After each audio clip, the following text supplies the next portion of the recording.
Here we go. Okay. Yay! All right. So, do y'all know what country we are going to be looking at today? India.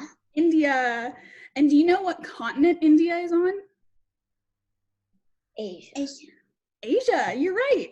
And its neighbors with China. Mm-hmm. Have y'all learned about any of the countries in Asia yet? We've learned about 3 of them. Tyler, which ones?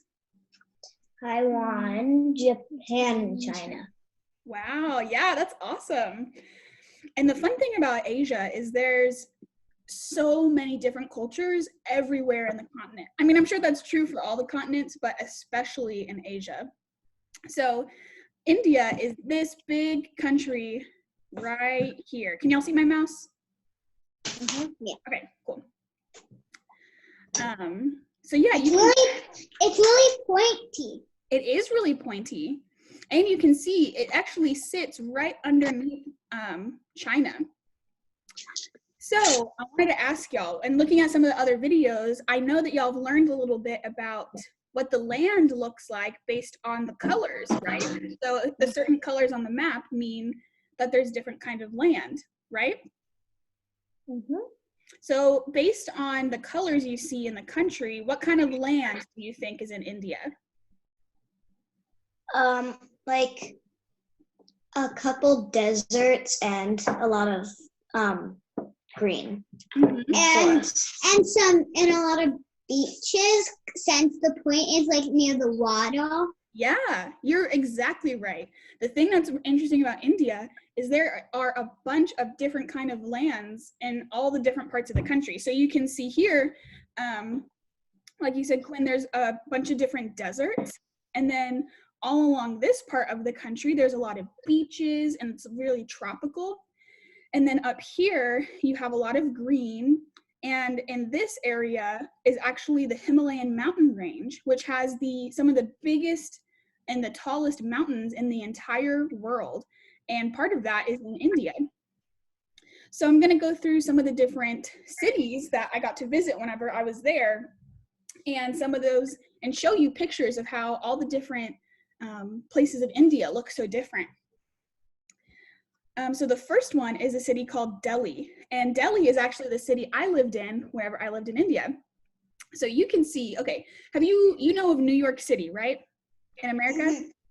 So Delhi is kind of like the New York City of India. It's super crowded. There's a lot of people there. Delhi is actually the capital of India, so it's a really big tourist destination. So a ton of people from all around the world come to Delhi. And you can see kind of in these pictures, it is, pretty crowded. There's lots of people. A fun little part about India, so you see these little green and yellow kind of little car looking things. So these are called tuk-tuks, which is a fun word. So a lot of people there don't have cars. They will either walk places, or they'll ride maybe a motorcycle, or they'll take these little mini cars, and they're called tuk-tuks, which is, I think, just a fun word to say. You have a question? I think I know why they have a lot of people. Why do you think? Because they're right next to China, and probably the Chinese people came over there. China has a lot of people. China has a lot of people. And actually, India and China have an almost exactly similar population. I think China has 1.4 billion, and India has 1.2 billion people. And actually, part of India, I'll go back to the map. So China is this big country over here, right? Mm-hmm. And then India is over here. But actually, another part of India are these little states in through here. It looks like it almost shouldn't be in India, right? Because it's kind of so far off to the east. But these states actually, the people who live there, they look like they would be Chinese because they're from the same area that the Chinese people are from. But it just so happens that these states are a part of India. But yeah, so this is Delhi, one of the bigger, more populous cities in the country. And the next city is Agra. So do you remember when Adrienne taught you about Egypt and she told you about the pyramids? You remember how she said that they were one of the 7 wonders of the world? If you remember that, so this is called the Taj Mahal, and the Taj Mahal is another one of the 7 wonders of the world. And it's this really big, beautiful palace that was built by an emperor, and it was essentially made to be a tomb for his wife. So he wanted to bury his wife when he was there, or wanted to bury his wife there. So this is a city called Agra, or the Taj Mahal is in the city called Agra. And this is another really, really big tourist destination. So there are people from all over the world that come to Agra. All right, then the next one is desert. Yes, there's tons of camels in the desert area of India. Oh, speaking of camels, last night we watched America's Funniest Home Videos, and the camel could like seriously not stop making funny faces. Yeah, it was like, oh, really? It was probably like, oh. I bet that's what camels really are like. I actually got to ride a camel when I was in Ajmer. It was pretty cool. It was a pretty short ride, but it was still pretty fun. So yeah, this is in another part of the country where there's a lot of deserts. And then this is a city called Goa, and this is, like you said, on the beach area. So there's lots of palm trees and beaches and things like that. And again, this is another really big tourist destination in India. Can you see why people would want to visit there? yeah. Yeah, it's super pretty.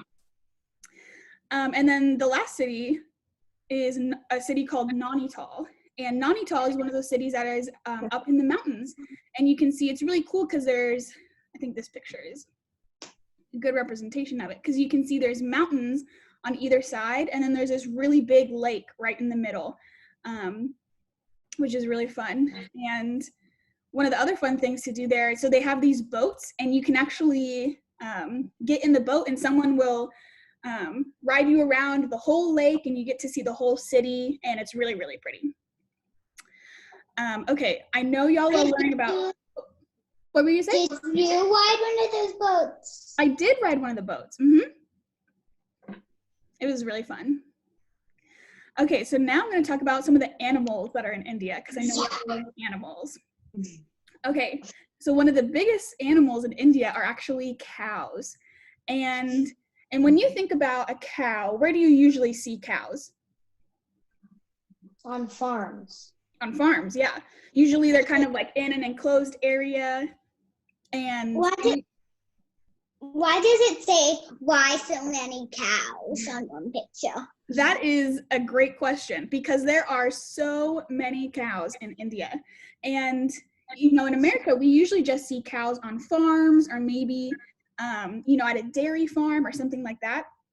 But in India, cows actually are everywhere. There's one picture in particular I remember seeing. I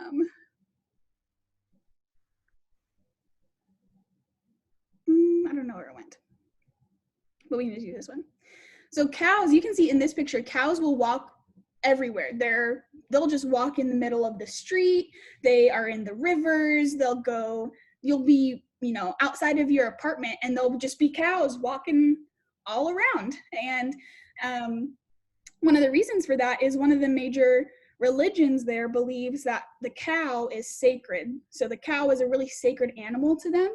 And so they don't want to do anything to disturb cows. So if a cow starts walking across the street, you stop your car, you wait for it to go. And they're very much seen as a sacred animal in India, which is why there are so many of them. What does sacred mean? Yeah, sacred means it's really important to them. And it means that it's not just that it's important, but they also believe it has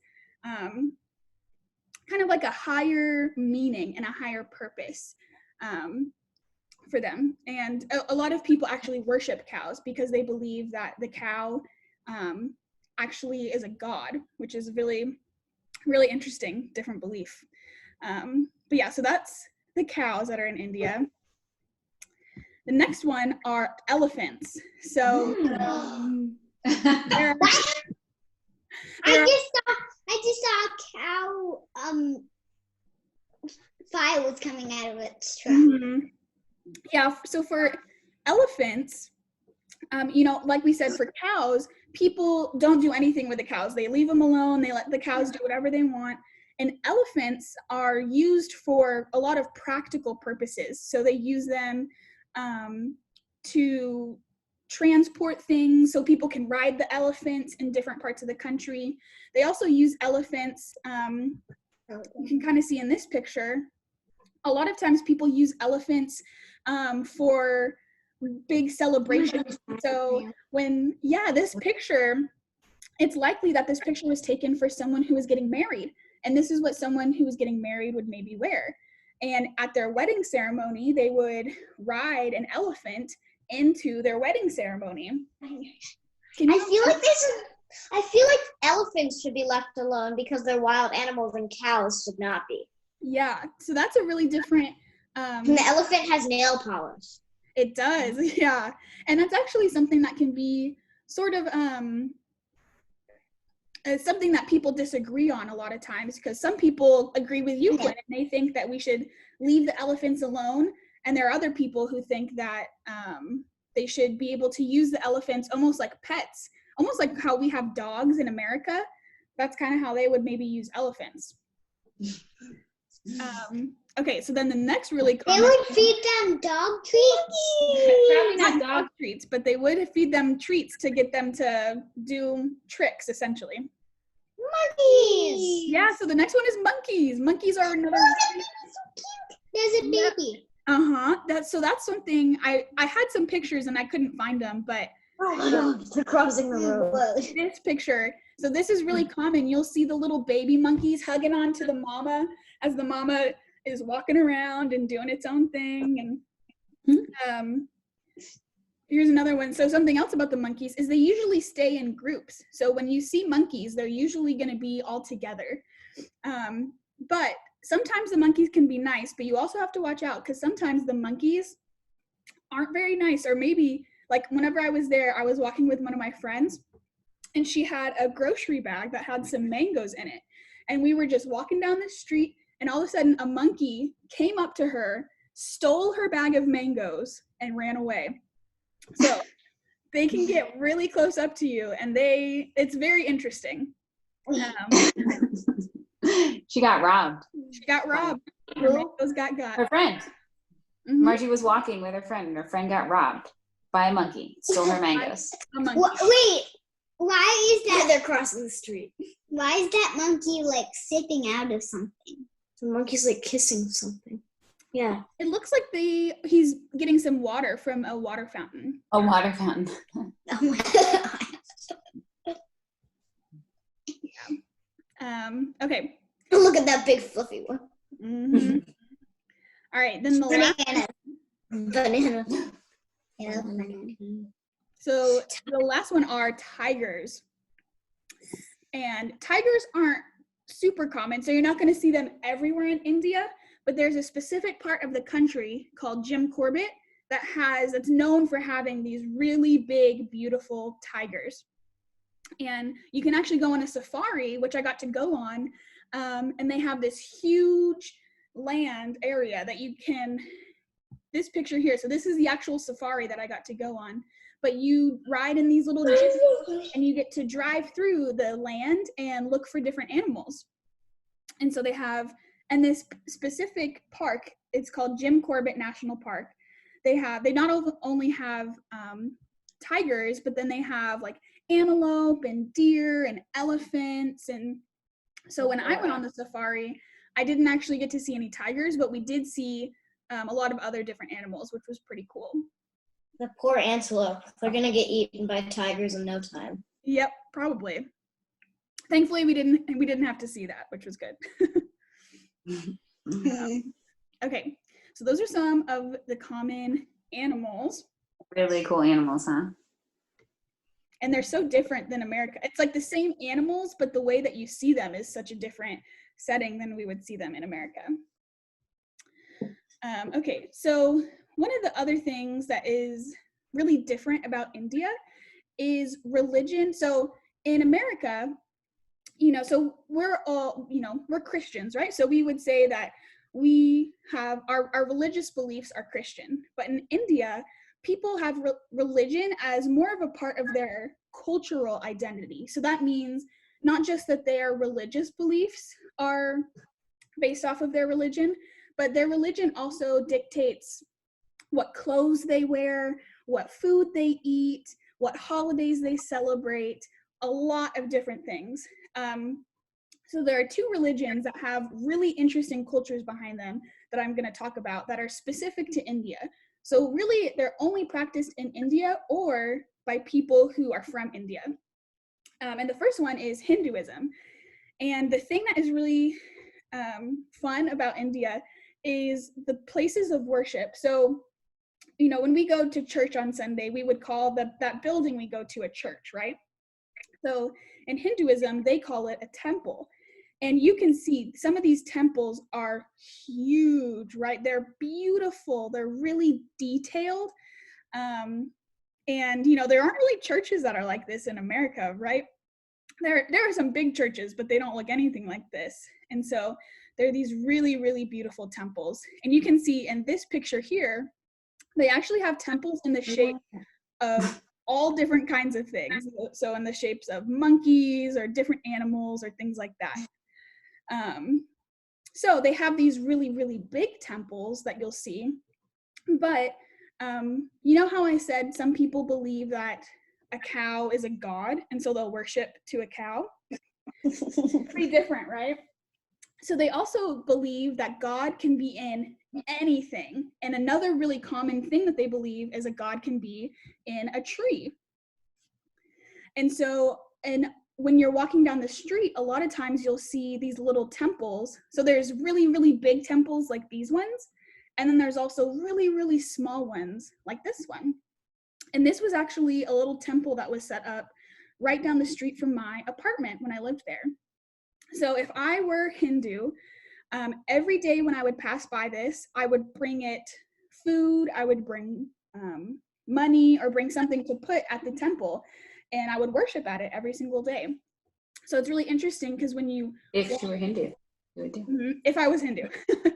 So it's really interesting because when you're walking down the street, you'll see all these different temples everywhere set up to worship at different places. One of the things that is really fun about Hinduism is all of the different festivals, right? So this is a ton of color, and this is for a festival called Holi. And you can think of a festival, so you know how we celebrate Christmas because that was Jesus's birth, right? And we celebrate Easter because that was the crucifixion and the resurrection. So similar to that, in Hinduism, they have festivals to represent different things that their different gods did. And because they believe in so many different gods, they have a ton of different festivals. It would be like if we had Christmas like once a week in America. They have a festival like once a week, which is super crazy. But this is one of the biggest festivals they have, called Holi. And it's really, really fun because you can see there is a ton of color, right? And so you just get to dance around, and they have throw paint in the air. Yeah, it's actually a powder. It's like a colored powder, and they'll throw it up in the air, and they'll like come up to one another, and you rub it on your cheeks, and it's just a really fun time to dance and celebrate. And similarly, in America, not everyone who celebrates Christmas is Christian, right? Because there are some people who maybe they don't believe in God, but they still celebrate Christmas.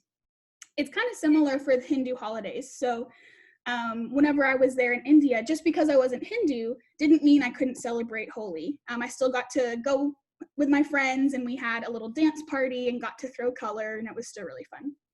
You got to go to Holi? I did. It was really, really fun. Margie, do you think Do you think maybe later today you could send us some pictures? I remember pictures of you participating in this, and I think the girls would really like to see that. Yeah, for sure. I'll definitely send you some. Okay, so then the next religion that I want to really quickly talk about is called Sikhism. So in Hinduism, the place they go to worship is called a temple, and in Sikhism, it's called a gurdwara. And one of the things that's really important about gurdwaras is, so you see in this picture, there's this pole right here with a flag on the top.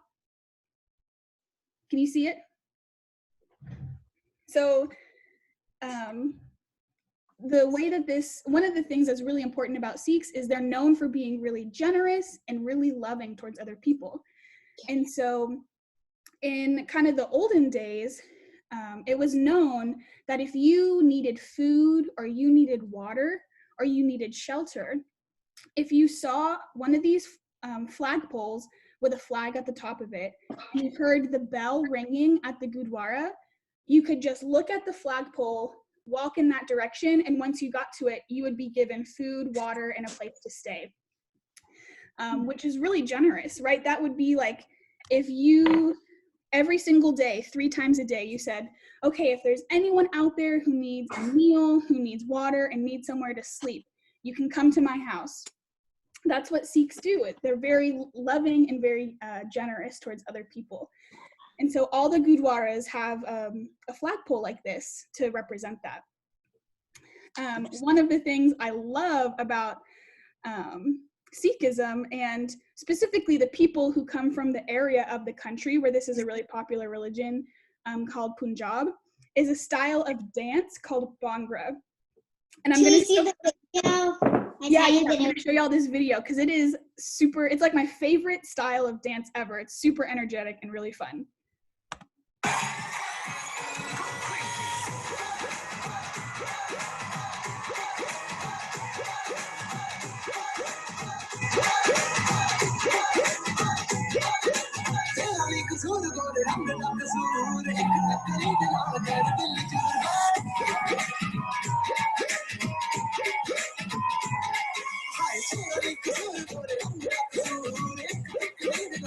Does it look fun?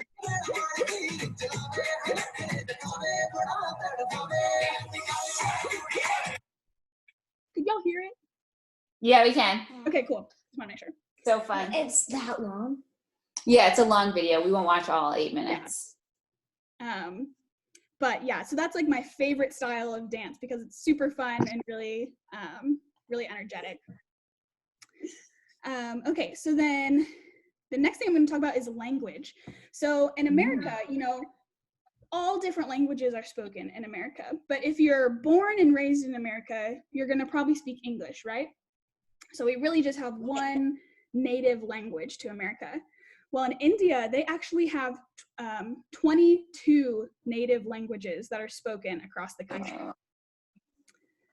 Yeah, so you can see, depending on what part of the country you're in, will dictate what language you speak. And there's a term called dialect, and that means it's kind of like the language you spoke, but broken down even more. So maybe you learned, so this is the main language, Hindi. The Hindi that you learned over here is going to be different than the Hindi you learned over here, and that means there's a different dialect.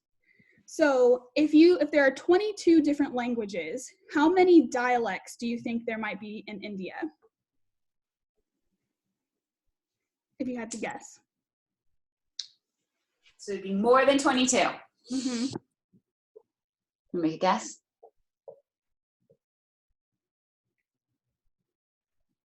44. It's a good guess. You want to make a guess, Jade? No. You don't know? That's okay. There are actually 19,000 different dialects in India. Yeah, it's a lot. That means there's practically 19,000 different languages that are spoken. It's a lot, huh? Did you pass out? All right, back up. Okay, sit up. Okay, so really quickly, I'm going to teach you how to say something in Hindi. Cool. Okay, So a really common phrase there is bahut acha, which means very good. So bahut means very, and acha means good. So if someone was like, oh, how was your food? You'd say, oh, bahut acha. Or like, oh, how is your day going? Bahut acha. So, bahut acha. Yeah, so the next time maybe mom makes you lunch or dinner, you can say, Mom, this food was bahut acha. And you can go like this too. People kind of use this hand motion a lot. They say, bahut acha. Okay, so a really popular sport in India is called cricket. And it's kind of like baseball. So you can see in this picture, you have kind of a batter, you have a catcher, you have a pitcher, but the rules are like all different. And I still don't even really know exactly how the sport works. But it's really fun to watch though. But the second most popular sport is soccer, which is common all over the world. Of course, we already know that. Obviously. Okay, so then different kinds of food in India. You might have learned in some of the other Asian countries, it's really popular for there to be really different kinds of food, right? Like some really crazy ingredients that we never really eat in America.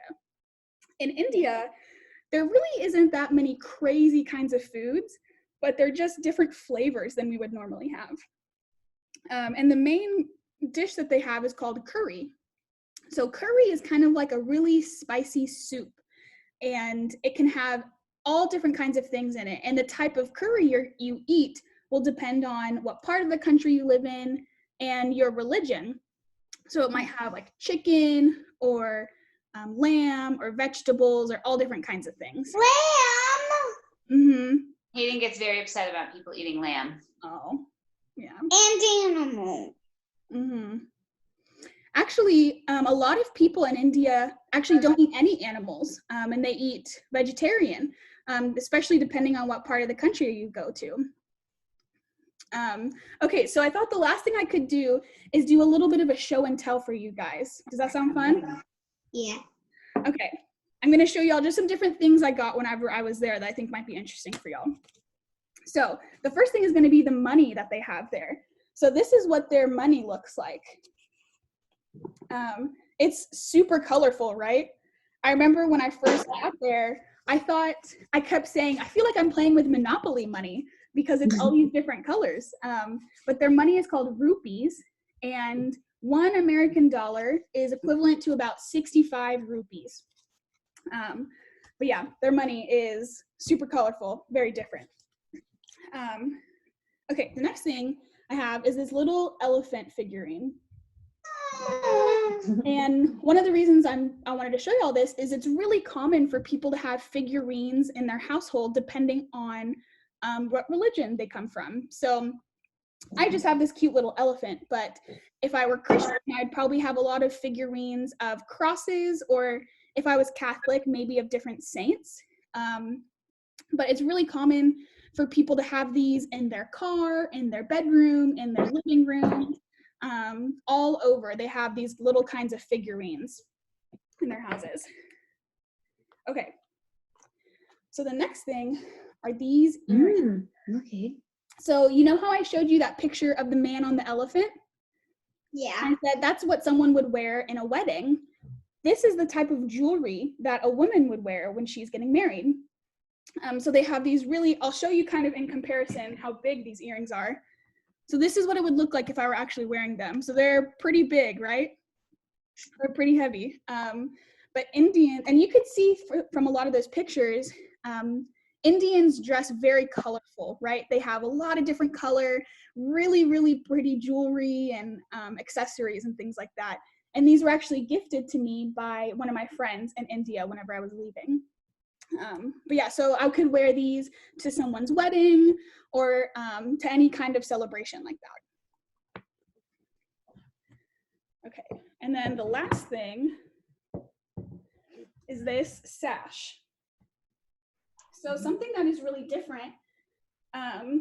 So this is a sash that someone would wear around their neck. And this is actually worn by Christians. So You know on Easter, have you ever had an Easter where you got to pick out a brand new dress? Well, not pick out, but get a brand new dress. Yes. Yeah, and you get dressed up, right? You put on a new dress, and maybe you get to have your hair done really nice. In India, it's really common to have a sash like this that you would wear for special occasions like Easter or Christmas, or maybe, again, if you're going to a wedding or someone's graduation or something.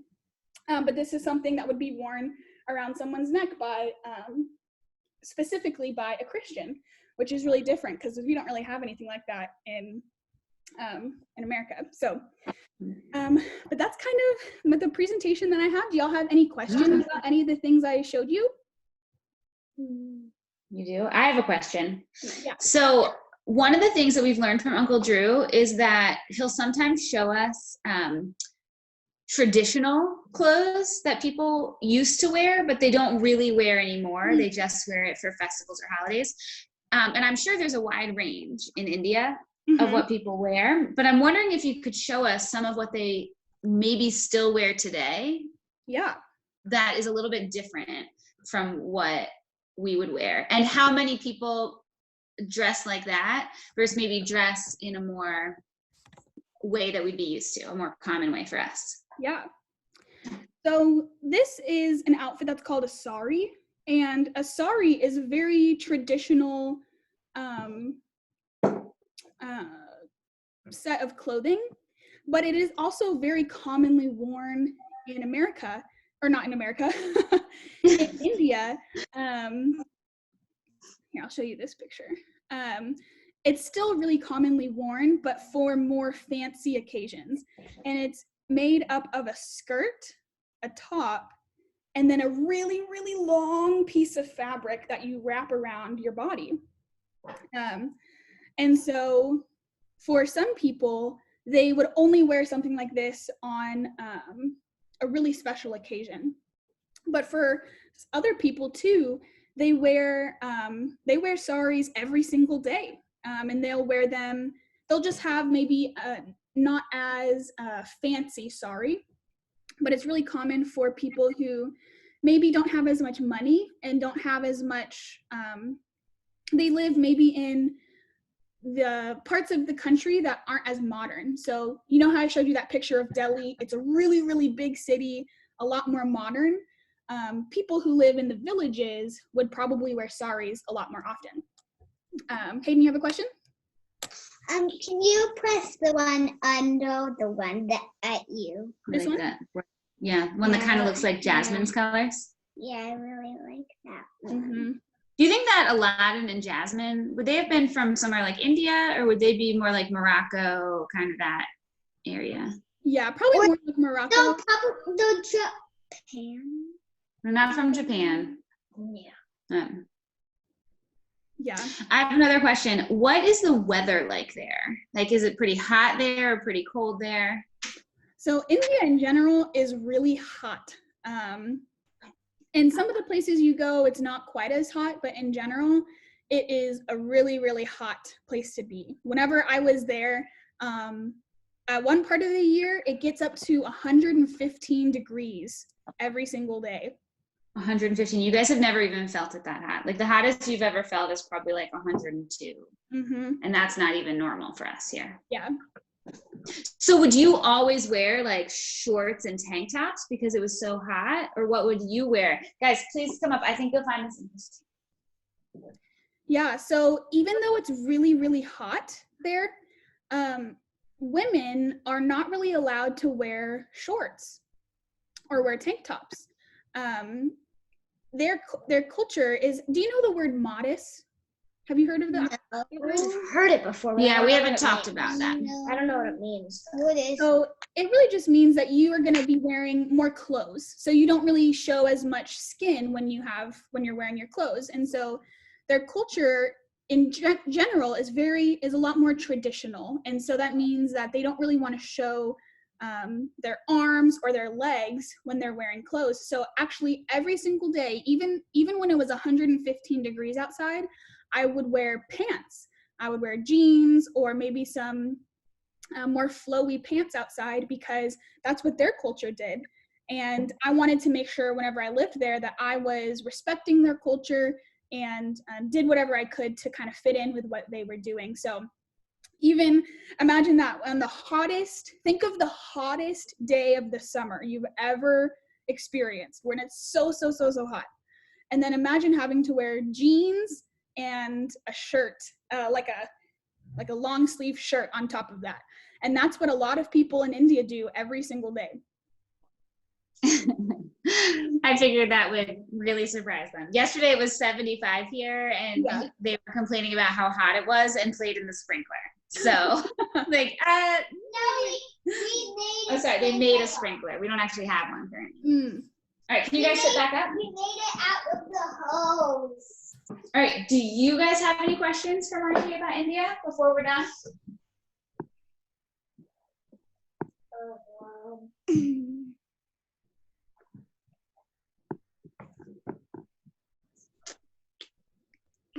No.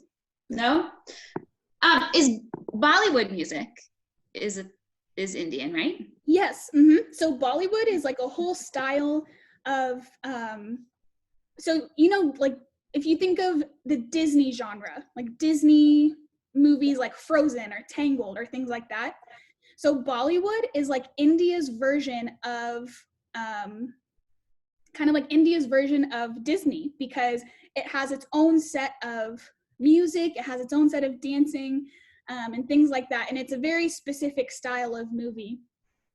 So it's really, really different, but they're all really fun movies to watch. Do you guys want to hear a little Bollywood music to kind of close the time out? Yeah, but do you want to hear some now? Have a little Bollywood music dance party?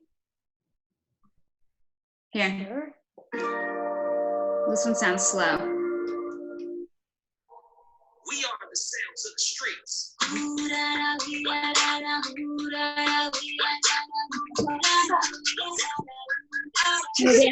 Move. You move your shoulders up and down.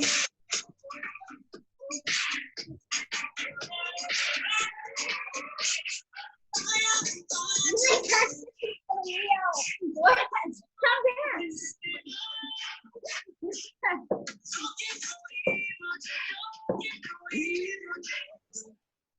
Sometimes we like to end the lessons with music, so thought it would be fun when there's something that fits. No, the chicken dance does not fit. All right, what do you guys have to say to Margie? Thank you. Do you guys think India is so interesting? Yeah. Yeah. It's pretty different than some of the other countries we've been learning about, which makes it even extra interesting. Sure. All right. Well, I have one more question. I have one more question. Okay. Like, how much percent of water do they have in the world? Like, how much water do they have? Because they have a lot of country that touches the water, you mean? Or do you mean like do they have like rivers and lakes? Do they have many rivers and lakes there? They don't really have that many rivers and lakes. I totally forgot to show y'all. I meant to show you a picture of the air pollution there, and I forgot about it. But one of the things in India is actually the water is really, really dirty. The water that they have is it's called polluted. So it has a lot of dirt in it. And there isn't a ton of water. So that's actually really one of the really big issues in India is getting clean water can actually be really hard because there's not that much of it. And the water that they do have a lot of times can be dirty, so it's not safe to drink. We have a lot of clean water. We do in America. Could you imagine living in an incredibly hot place, having to wear pants and long sleeve shirts, and then not having great access to water? No. That sounds pretty tough. I don't want to go there. You don't want to go there due to the water shortage. There's lots of great reasons to go there, though.